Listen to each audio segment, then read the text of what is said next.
Hi guys, welcome to my mini vlog. Ngayon ay tanghali na. 12:55 na pala dyan ng tanghali. Pero ngayon pala ako magluluto ng ulam namin. Ang ulam namin ngayon ay ayan, sardinas. Tsaka lagyan natin siya ng malunggay. Igigisa ko siya dyan guys. Ayan, himayin na lang muna natin yung malunggay. Nakapagsaing na pala ako dyan. Sinanghali pala ako ng ano dyan kasi tanghali na ako nagising. Hindi naman as in tanghali. Ayun. Kaya ayan, naghimay muna tayo dyan. Yan pala, isang pilin lang yung ano. Hinihilang yan ng anak ko dun sa biyanan ko. Ayan siya guys. Ayan na yung malunggay. Yung sardinas. Siyempre, yan naman, binigay ng biyanan ko. Pero di kasi kung kukain, mag-iina niya yung asawa ko lang. Tapos ayan, nagpainit na ako ng kawali. Painitin na natin yung kawali guys. Ayan. Ayan siya guys. Diba? Ayan. Ayan siya guys. Ayan siya guys. Inano ko lang kasi may tubig pa siya. Kaya ginanon, parang inano ko yung kawali. Lagyan na natin mantika. Painitin lang natin ng konti. Tsaka natin ilagay yung sibuyas. Ayan siya guys. Diba? Ayan, ginigisa ko na yung sibuyas dyan guys. Ayan lang natin na parang magiging brown siya ng kaunti. Ayan. Para kumatas yung lasa dun sa lulutuin natin. Ayan. Nilagay ko na yung sardinas. So, nilagay ko ng tubig yung lata. Tapos yun, ang pinangsabaw ko. Ayan siya guys. Sinalo ko lang.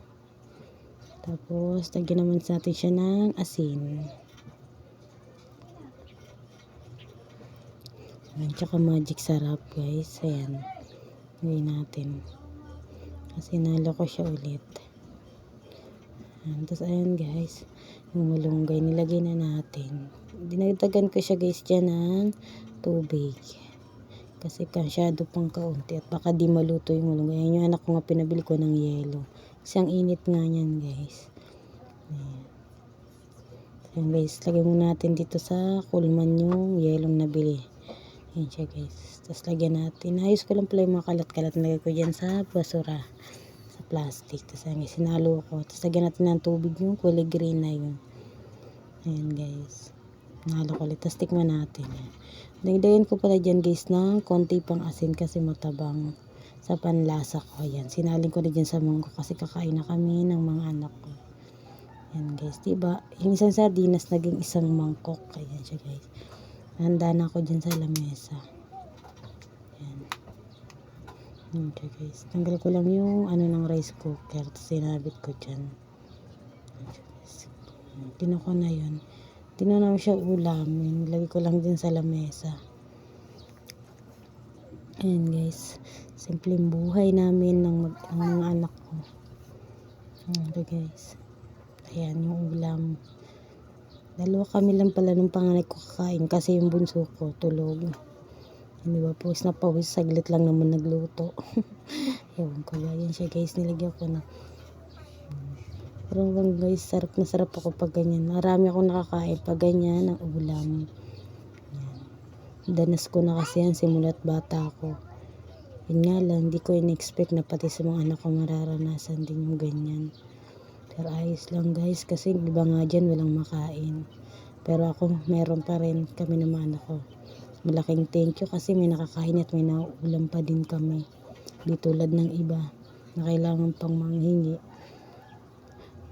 o mga lakal para lang makakain. Yan siya guys. Sarap ng kain ko dyan guys. Oh. Diba? Ito yaman. Ang anghang kaya inom ako ng inom ng tubig. Ito talaga ako sanay masyado kumain ng ano pero ng maanghang, pero nag-aano pa rin ako ng maanghang. Yan, diba?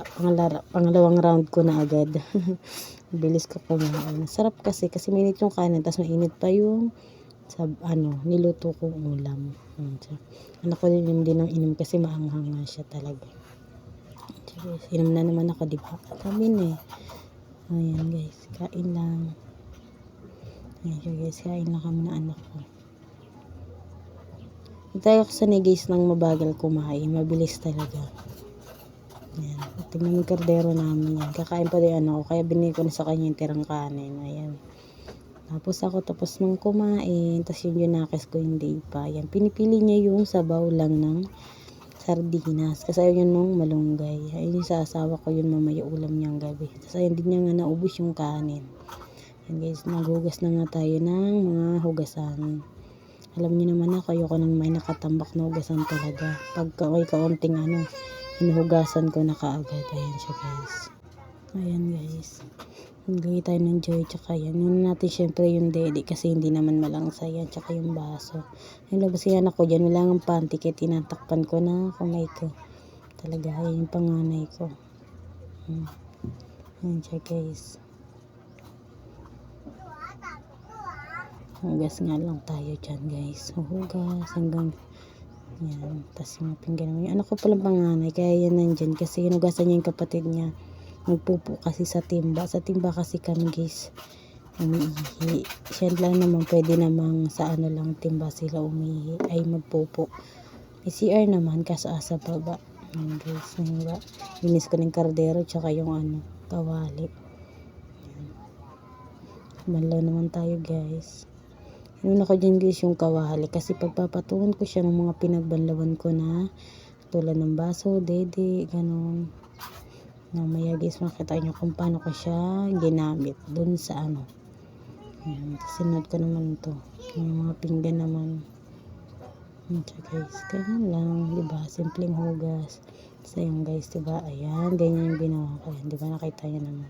Ay, masarap ang yung pinto dyan. Kaya binuksan ko. Tapos ayan, tinob ko na yung mga hinugasan ko dyan guys. Ayan. Ayan siya guys. Ayan, may nais ko na yung kurtina dyan sa may lagay namin ng pinggan. Nagpunas ako ng lamesa dyan guys. Nais ko lang mga laruan ng junakos ko sa gilid.